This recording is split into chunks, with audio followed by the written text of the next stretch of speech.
karena kita tidak cuman mengejar knowledge ataupun pengetahuan gitu ya, tapi bagaimana mereka juga bisa membawa diri gitu ya, dan bagaimana mereka bisa berkomunikasi, berkolaborasi.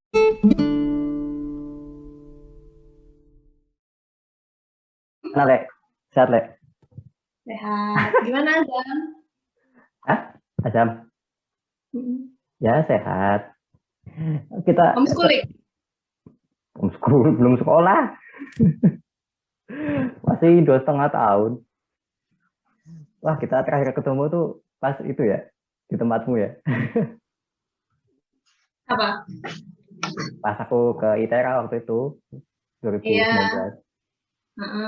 Itu terakhir aku perjalanan dinas. Iya, terakhir perjalanan dinas ya. Itu beneran terakhir perjalanan dinas akhir tahun 2019 itu? Buat aku loh ya. Kalau aku. Kan waktu kan ya awal 2020 kan udah pandemi. Habis itu udah kuliah, ya udah. Gimana, Lek? Ya, kenalan dulu lah ya. Ini apa? Teman saya nih, guys. Dulu termasuk bintang kelas lah. Makanya nggak heran sekarang jadi dosen. Mungkin cerita dikit lah, Lek. Apa mungkin pendidikannya, terus mungkin profesi sekarang saat ini gitu ya. Ya, sama pengalaman-pengalaman apa aja lah gitu.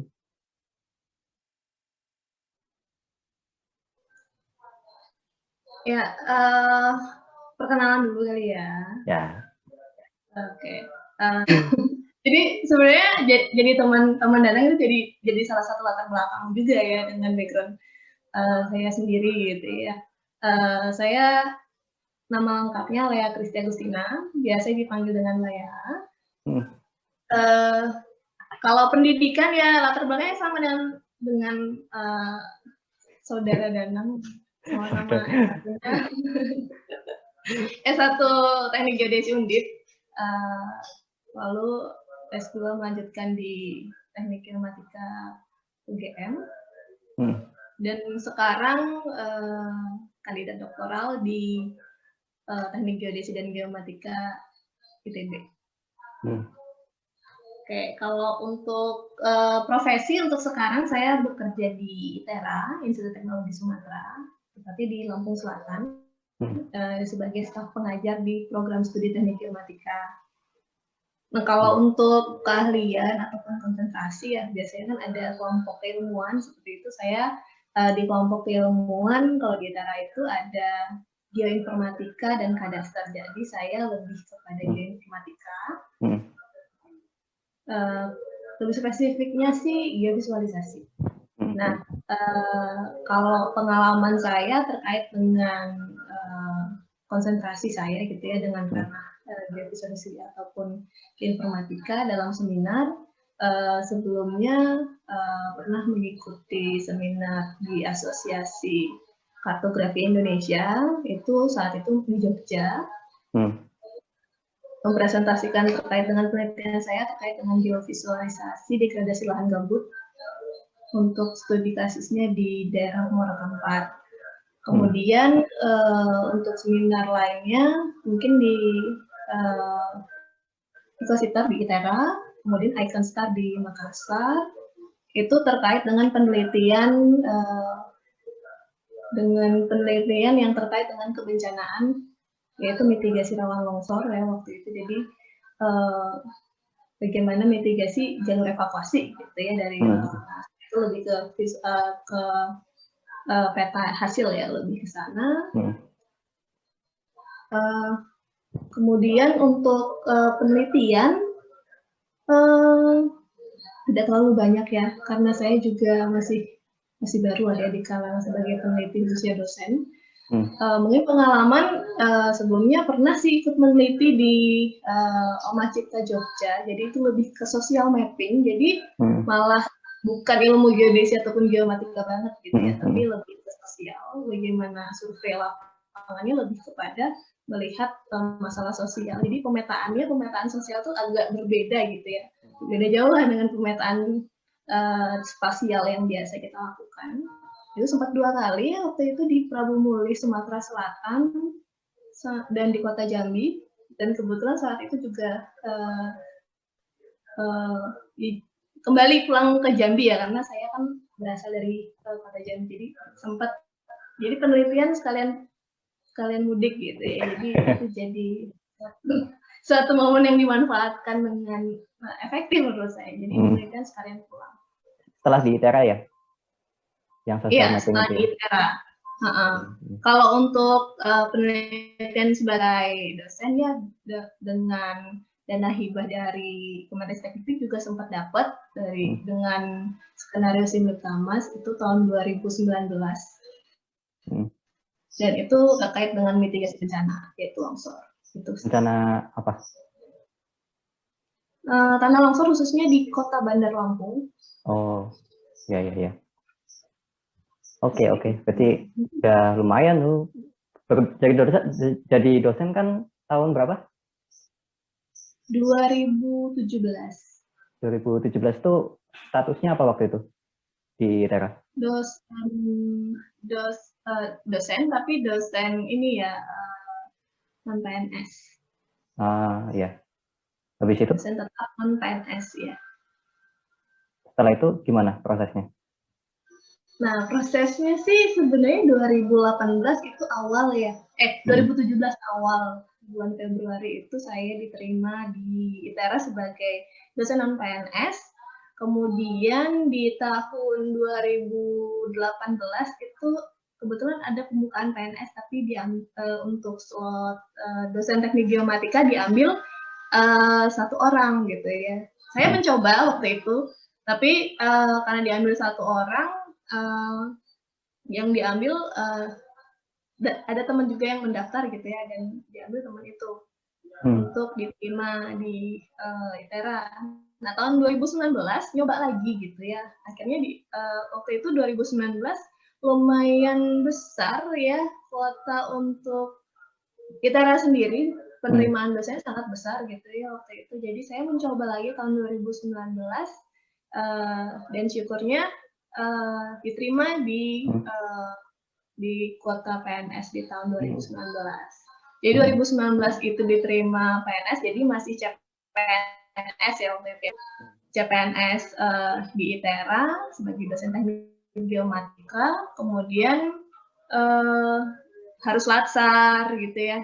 Kemudian ya ada prosesnya ya untuk beberapa pemberkasan terkait dengan masih 80% lah gitu ya PNS.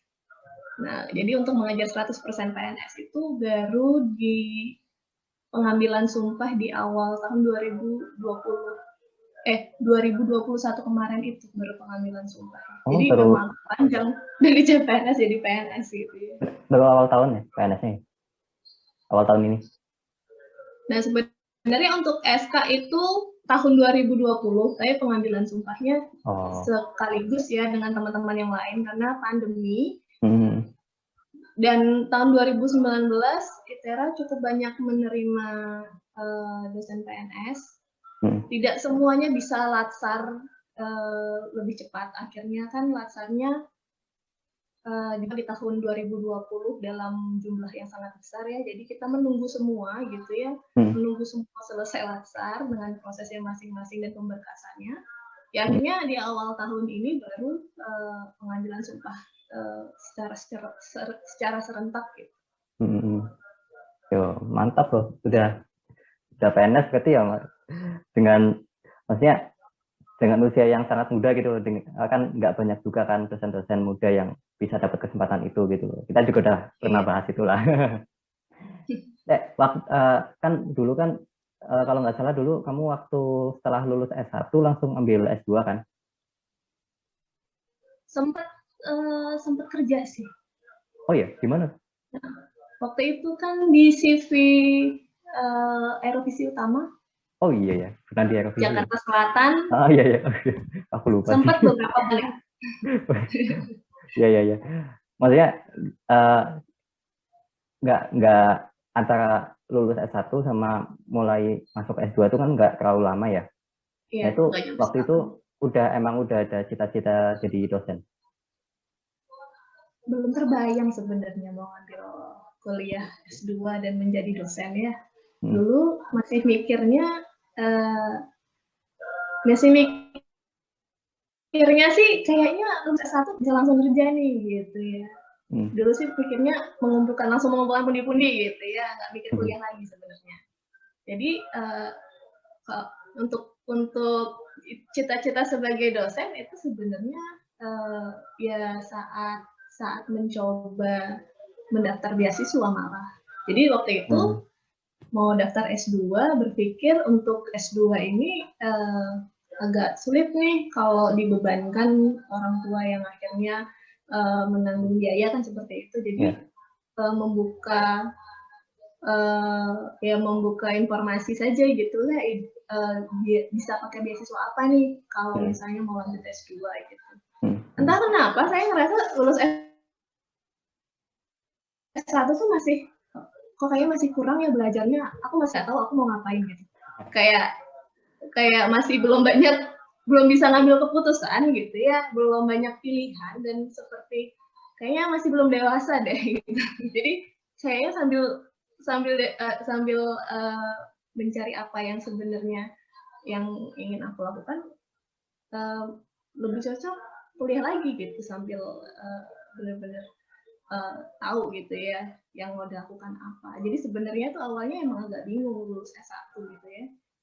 Pengennya sih langsung kerja gitu, tapi passionnya kemana nih gitu. Akhirnya pas mau masuk S2, daftar beasiswa yang ada adalah beasiswa waktu itu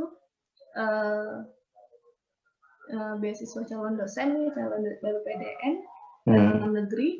Akhirnya diterima beasiswanya, bersyukur sekali waktu itu.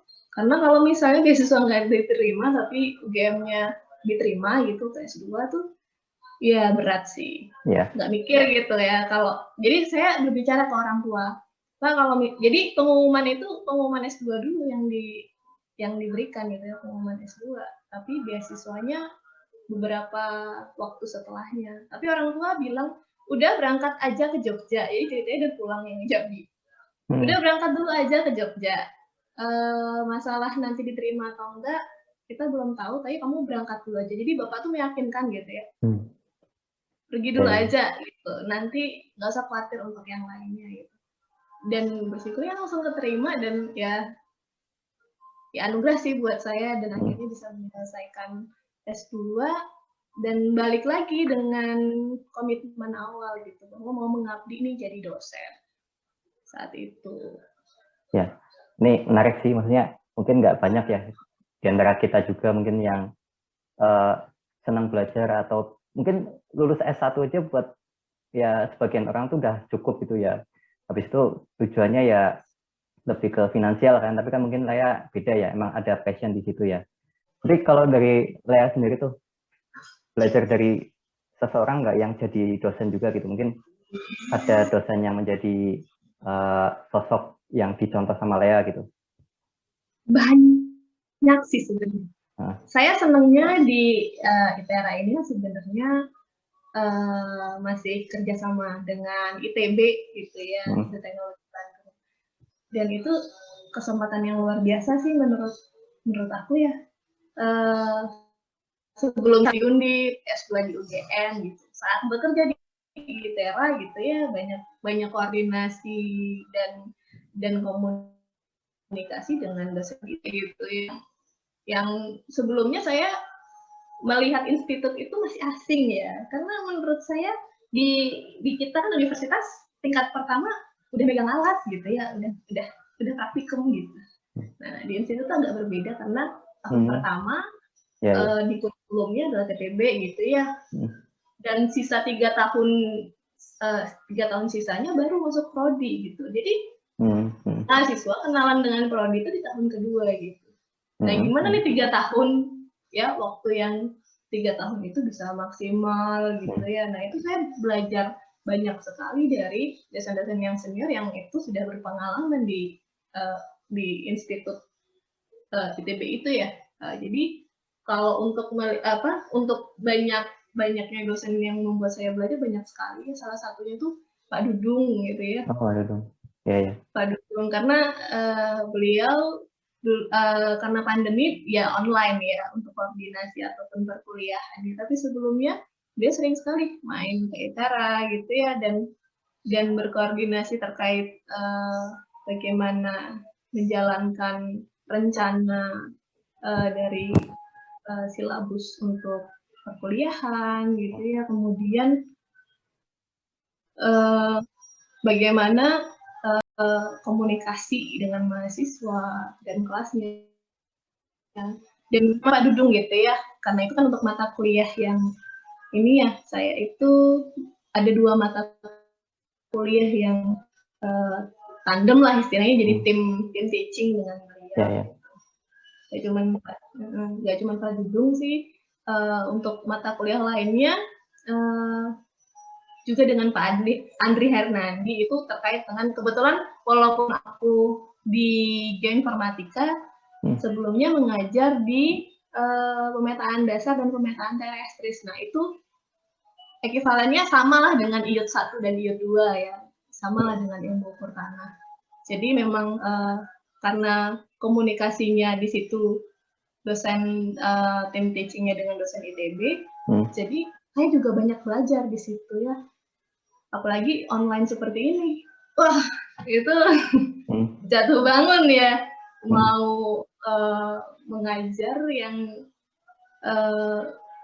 ya harusnya ada interaksi mahasiswa dengan alat nih gitu ya, tapi itu yang susah online gitu. Itu belajar banyak banget ya, dan itu komunikasi dengan dosen ITB, dan dosen ITB baik banget gitu, dan memberikan beberapa ide yang ini bisa loh, itu bisa gitu. Jadi memberikan peluang gitu ya, dan memberikan semangat gitu untuk bisa untuk menjalani, yuk kita bisa gitu, bisa sama-sama bisa sama-sama untuk mensimulasikan praktikum sedemikian rupa gitu untuk menjalankan itu. Seperti itu sih. Panutan banyak sekali yang jelas ya, karena bagi saya sendiri, mau itu dosen yang senior gitu ya, ataupun rekan kerja, nggak cuma di prodi ya, tapi prodi lain gitu ya, itu juga pasti memberikan hal yang istimewa sih ya. Tiap orang pasti punya kelebihannya, dan saya melihat itu, wah ini bagus nih untuk dicontoh gitu. Wah ini bagus nih untuk bisa aku adaptasikan di kebutuhan baik akademisi maupun personal aku gitu ya. Itu sih. Ya, Le, mungkin balik ke apa ya, profilnya Le sebagai dosen gitu ya. Mungkin kalau aku lihat sih, kalau menurut aku sendiri ya, dosen itu emang ya yang jelas profesi yang sangat mulia lah, dan menyenangkan gitu loh, karena memang kita tuh dosen itu tugasnya adalah untuk menyiapkan generasi masa depan gitu ya, kalau aku bilang sih. Soalnya mungkin ya Lea mungkin sekarang ngajar mahasiswa gitu ya bisa aja kedepannya kan nanti justru Lea kolaborasi sama dia gitu loh. Maksudnya kan itu sebagai bentuk bahwa, atau sebagai bukti bahwa dosen itu ya tugasnya dalam untuk menciptakan generasi masa depan yang lebih baik gitu loh. Nah mungkin kalau dikaitkan dengan sistem pendidikan nih, nah kalau menurutnya Lea tuh gimana sih sistem pendidikan yang baik itu supaya generasi yang muncul pada masa depan tuh ya betul-betul yang high quality gitu, baik dari sisi akademis maupun ya attitude-nya gitulah.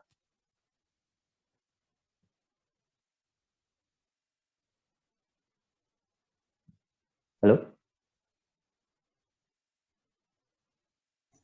Yo, Le. Ya, Nang. Yuk, nyampe ya pertanyaannya ya? Baik, dari sisi akademis saja ya? Iya, nyampe. Oke.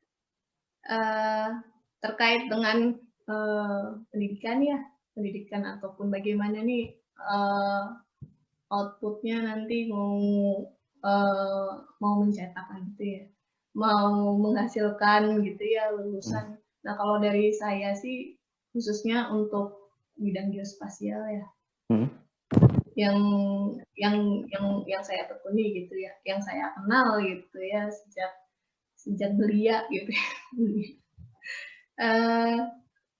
Sebenarnya memang ada beberapa hal yang saya baru menemukan saat menjadi dosen ya, bahwa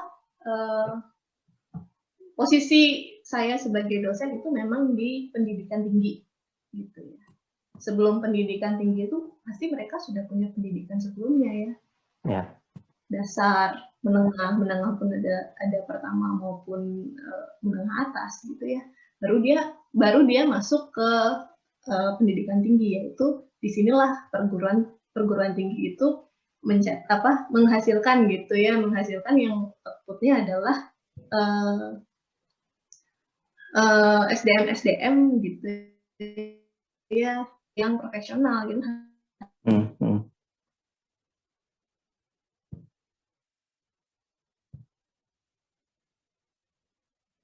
Wah, putus Rek. Mereka juga sudah siap masuk ke ranah pendidikan tinggi ataupun perguruan tinggi. Nah, terkadang gitu ya, yang banyak saya temui gitu ya, habit gitu ya, ataupun attitude dan karakter gitu ya, masa sekolah dasar gitu masih belum ini ya, masih sepertinya ini harusnya dipelajari saat kamu sekolah dasar gitu ya, harusnya sudah beres saat kamu di umur belia, di umur anak-anak gitu. Tapi itu muncul di saat mereka masuk di perguruan tinggi. Jadi jatuh PR-nya adalah kita mau mengejar SDM yang profesional gitu ya. Mereka harus mengejar itu dalam 4 tahun gitu ya. Mengejar itu dalam 4 tahun, tapi harus dicek lagi gitu ya, ataupun harus dilihat lagi yang dasar atau yang menengah itu udah beres belum, karena kalau itu belum beres sama aja ini nggak bisa terkejar nih yang 4 tahun untuk SDM yang profesional gitu. Karena itu sangat mempengaruhi ya, karena kita tidak cuma mengejar knowledge ataupun pengetahuan gitu ya, tapi bagaimana mereka juga bisa membawa diri gitu ya, dan bagaimana mereka bisa berkomunikasi, berkolaborasi gitu ya.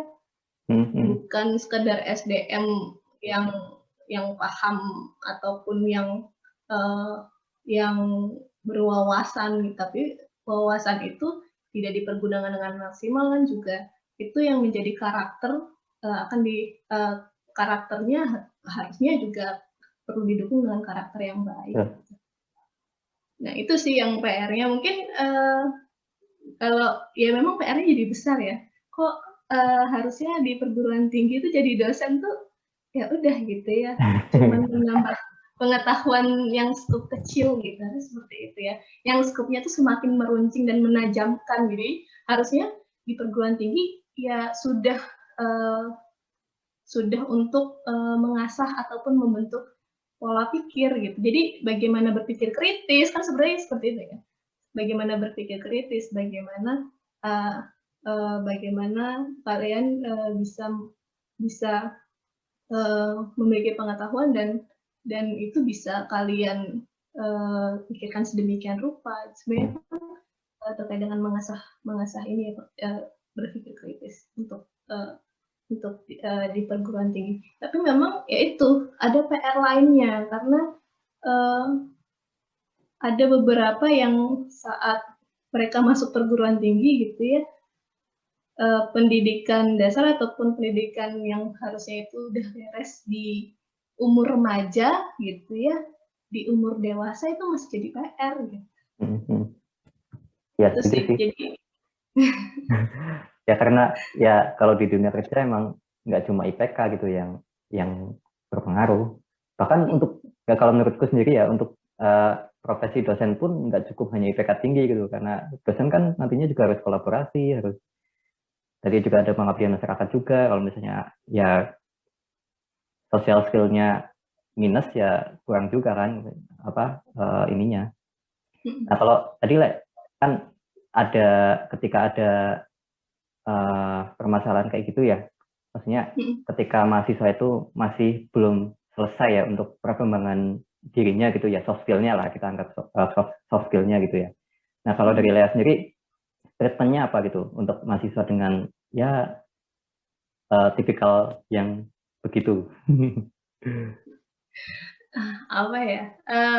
Sebenarnya mungkin kita memang tidak langsung mengubah ya. Ya karakter itu sulit diubah. Ya itu saya akui gitu ya. Ya. Kalau udah jadi karakter tuh memang sulit diubah. Tapi ya berusaha dengan baik sih gitu ya.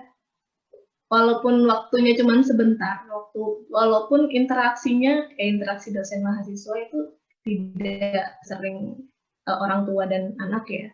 Jadi interaksi dosen mahasiswa itu memang cukup sedikit gitu.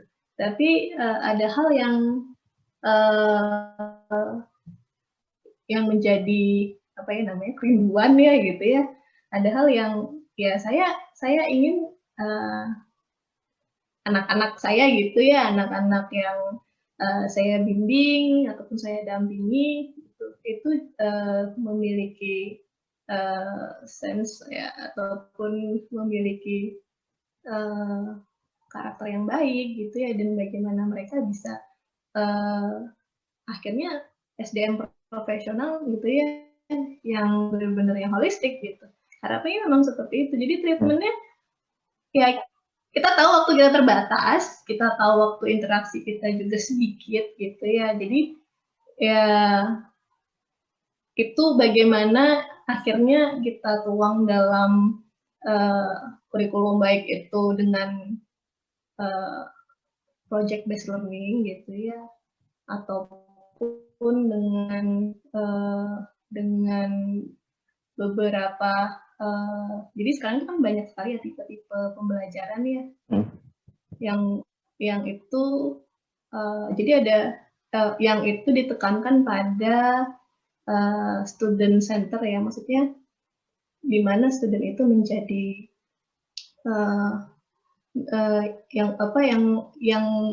yang perlu belajar, yang aktivitasnya dibebankan lebih banyak itu di student gitu. Jadi student center salah satunya itu dengan project based learning. Nah, harapannya di project based learning yaitu di mana dasarnya itu mereka perlu membuat ataupun ditugaskan gitu ya, ditugaskan dengan satu project. Mereka harus komit dengan project ini gitu ya. Jadi kita mencoba untuk mempercayakan satu hal dan kita anggap ini suatu hal yang besar gitu ya. Silakan dipercayakan. Jadi mereka dipercayakan untuk mendesain ya dari awal ya, dari reconnaissance-nya, dari preliminary-nya sampai mereka akhirnya nanti menghasilkan produk gitu ya, yang produk itu bisa dipercaya dengan spesifikasi yang sudah kita berikan di awal. Nah, jadi mungkin untuk satu kelompok ya, maksudnya ini nggak individu ya, tapi satu kelompok. Ya harapannya dengan metode student center ini dalam satu kelompok mereka bisa saling mengajari. Jadi itu mengasah soft skill juga ya. Mereka berkomunikasi, mereka aware gitu ya, temennya yang berusaha dan yang mencoba untuk in charge gitu, mereka paham tuh siapa gitu ya. Nah itu harapannya dengan ya itu salah satu metode aja gitu ya. Dengan salah satu metode pembelajaran itu selain mereka bisa berinteraksi gitu ya, mereka satu dengan yang lain bisa saling mengasah gitu. Jadi apa ya, dalam pikiranku gitu ya, misalnya knowledge yang aku miliki itu bentuknya seperti ini, aku tuh seperti ini cetakannya gitu ya. Tapi di sisi lain aku juga tidak ingin mencetak mahasiswa menjadi seperti aku. Jadi saat mereka diberikan suatu masalah gitu ya, berupa project gitu ya, ataupun problem gitu ya. Nah itu mereka akan berpikir, mereka akan mencari solusi dan bekerja membuat produk dengan cara dan pemahaman pemikiran mereka gitu. Jadi ya harapannya mereka tetap mengerjakan dalam koridor mereka, tapi kreativitas mereka juga menjadi unik gitu. Ya. Ini kayak simulasi kehidupan setelah kerja ya sebenarnya ya. Nanti kan Iya, jadi dibiasakan gitu. Iya, di dunia kerja juga kan pasti bakal kayak gitu yang akan mereka temuin gitu. Nah, kalau sekarang ini lagi pandemi gini, sistemnya gimana? Untuk kegiatan mengajarnya atau seperti apa? Ya, mengajarnya. Untuk di semester sebelumnya sih mencoba metode student center ya, dengan metode pembelajaran yang student center masih berjalan sebenarnya. Tapi memang problemnya adalah untuk mahasiswa tingkat sarjana, interaksi dengan alat itu perlu dipikirkan lagi. Iya, betul. Saya sampai bingung tuh berdiskusi gitu ya, sempat bertanya ke rekan dosen di UGM, ya kampus lain ya, maupun di rekan dosen di Undip gitu, ataupun di ITB sendiri gitu. Saat awal-awal pandemi itu kan di tahun 2020 awal itu ya, saya ingat sekali itu 2020 awal itu mulai keluar surat edaran untuk tidak melakukan kegiatan di kampus ya waktu itu. Nah itu sudah bingung karena apa yang kita siapkan pembelajaran di semester itu gitu ya, itu adalah mahasiswa menggunakan alat langsung gitu ya. Jadi mereka sudah, jadi kebetulan tuh udah tengah semester tuh ya. Tengah semester kita udah bikin pertemuan, mereka udah bikin rencana, mereka udah desain mau berapa hari ke lapangan dan segala macamnya. Tapi setelah tengah semester tiba-tiba ya udah langsung semuanya WFH gitu ya.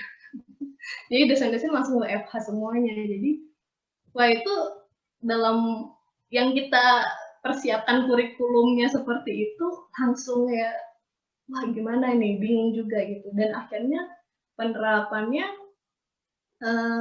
ya kita maksimalkan online jatuhnya seperti itu. Walaupun mereka tidak memegang langsung ya untuk alat ya, tapi mereka harus paham ya terkait dengan parameter apa aja yang diukur saat menggunakan alat. Itu mereka mencoba untuk mendefinisikan itu. Walaupun ya saya tahu itu sulit gitu ya, karena mengandalkan imajinasi gitu ya. Iya, apalagi alatnya tuh bukan alat yang kita lihat setiap saat gitu loh. Kayak mungkin orang mahasiswa juga belum tahu kan theodolite itu apa gitu, total station itu apa gitu. Dan cuma disuruh ngebayangin tuh, bahkan ngebayangin apapun juga kan susah juga kalau nggak pernah lihat alatnya.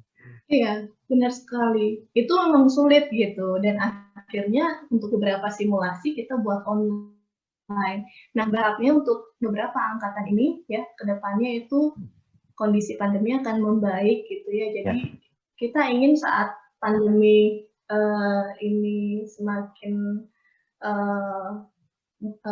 kondisi semakin baik ya, kita ingin memaksimalkan beberapa angkatan yang terkena pandemi saat kurangnya gitu ya, kurangnya interaksi dengan alat itu bisa maksimal saat pandemi ini sudah berakhir ya, paling tidak ya kondisinya membaik dengan protokol kesehatan yang jelas. Kita sudah menyiapkan SOP juga terkait dengan penggunaan alat maupun bagian peminjaman dan segala macam. Kita sudah menyiapkan SOP dan kita tinggal menerapkan sebenarnya. Nah itu kita menunggu mungkin semester depan ataupun di kesempatan lain menerapkan itu. Ya mau nggak mau tetap mereka harus pegang alat gitu ya. Karena untuk sarjana ya mungkin kalau S2 kita udah punya pengalaman di S1 ataupun S3 kita bisa online gitu. Tapi untuk S1 ya mereka butuh gitu. Itu kebutuhan. Itu ya kebutuhan basic sih kalau untuk mahasiswa geodesi geomatika. Kalau nggak dapat susah juga. Tapi ini nggak dari sisi, berarti emang udah ada rencana ya, udah ada planning bagaimana nanti untuk angkatan yang terkena dampak pandemi ini gitu ya. Tapi kalau dari output pembelajarannya nih kan oke lah, untuk yang praktikum nanti mungkin bisa disusulkan ya di mungkin dalam beberapa bulan depan gitu ya, kita belum tahu Ya, ya. amin lah segera ya. Nah maksudnya kalau dari sisi kegiatan belajarnya nih kan untuk dari sisi materi online ya, nah itu dari sisi outputnya beda nggak? Ya pasti beda sih. Bedanya gimana gitu? Kalau sejauh ini bedanya sih memang ya tugas mandiri akan lebih banyak. Karena gini, saat kita di kelas itu satu SKS 50 menit, ya. Jadi kalau 2 SKS, jadi kalau 3 SKS ya 150 menit di kelas ya. Tapi saat kita mau menggunakan fasilitas seperti ini gitu ya, menggunakan Zoom meeting seperti ini secara conference. Nah, itu susah sekali untuk bisa membuat stay dalam waktu 50 sampai 100 menit aja sulit gitu ya. Off cam ya? Ya, kita efektifnya berapa menit lah ya kan gitu untuk bisa konsen di satu obrolan panjang antara mendengarkan gitu ya. Nah, itu jadi pasti ada hal yang jadinya tatap mukanya pasti dikurangin biasanya. Nah, pertemuan untuk tatap muka akan dikurangi menitnya gitu ya. Tapi konsekuensinya adalah mereka diberikan tugas mandiri yang bebannya gitu ya, sama dengan sisa SKS waktu yang harusnya dipakai untuk tatap muka. Jadi memang merasa tugas mandiri. Jadi mahasiswa tuh semenjak online seperti ini, ya ampun, tugas banyak banget gitu ya. Karena mau nggak mau beban SKS-nya gitu ya, kalau tidak ya jadi kita memang ini ya, kalau menitnya kurang di tatap muka, berarti kan ada kompensasi ya, maksudnya di tugas yang lain gitu, yang akhirnya membuat tugas mandiri mereka bertambah. Wah, walaupun di rumah mereka juga ini ya, stres juga ya ngerjain tugas gitu. Iya, ya saat pandemi ini memang nggak cuma di akademisi ya, pasti semua orang juga punya ya berat lah untuk dilakukan, tapi kita berusaha untuk tetap menjalankan peran masing-masing gitu ya, dan kita nggak mau istilahnya kalah lah dengan kondisi gitu ya, kondisi terbatas, kita masih tetap bisa jalan gitu, harapannya seperti itu.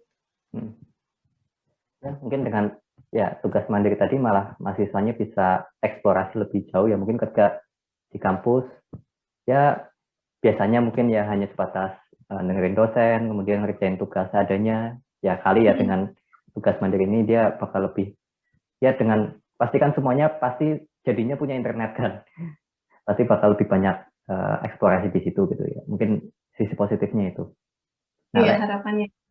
Nah, mungkin kalau dari Leani sebagai tenaga pendidik gitu ya, mungkin harapan untuk masa depan atau ya generasi masa depan khususnya di bidang geospasial ya, itu apa gitu?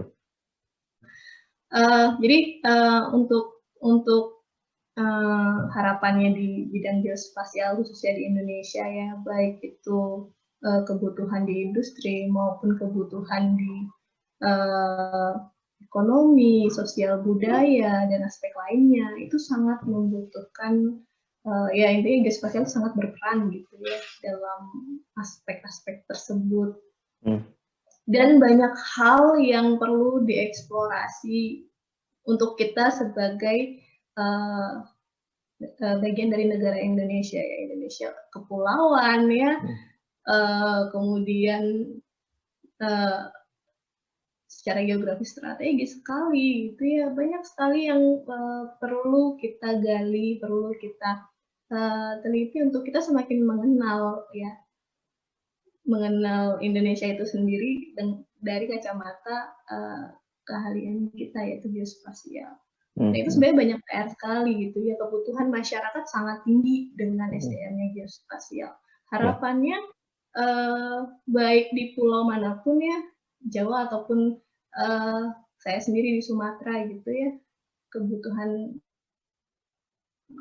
untuk SDM geospasial untuk membantu masyarakat ya, khususnya dalam kebutuhan ya batas dan jaminan hukum. Nah, itu sangat besar gitu peran. Jadi harapannya adalah paham dengan kebutuhan gitu ya, bahwa melakukan pekerjaan ataupun bisa profesional dalam profesi apapun gitu ya, itu tidak masalah selama sama-sama punya pandangan ataupun bisa melihat sisi gitu ya yang baik untuk kepentingan ke depan ya, ke depan yang bisa maksimal gitu ya untuk kebutuhan masyarakat ataupun berbagai aspek gitu.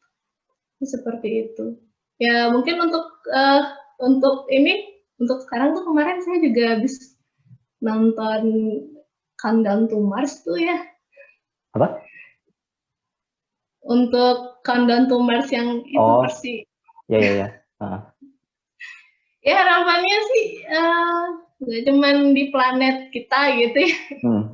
Tapi kita bisa mengimplementasikan itu untuk mengeksplorasi nggak cuman di atas surya kita gitu ya, nggak cuman di galaksi kita gitu, tapi mungkin akan lebih meluas lagi untuk kita dengan tujuan untuk kita semakin mengenal gitu ya lingkungan kita, mungkin lebih luas lagi untuk mengenal tata surya kita, lebih besar lagi ya, intinya kita tinggal di alam semesta yang seperti apa. Nah itu jadi suatu hal yang wah banyak luas sekali untuk diulik gitu.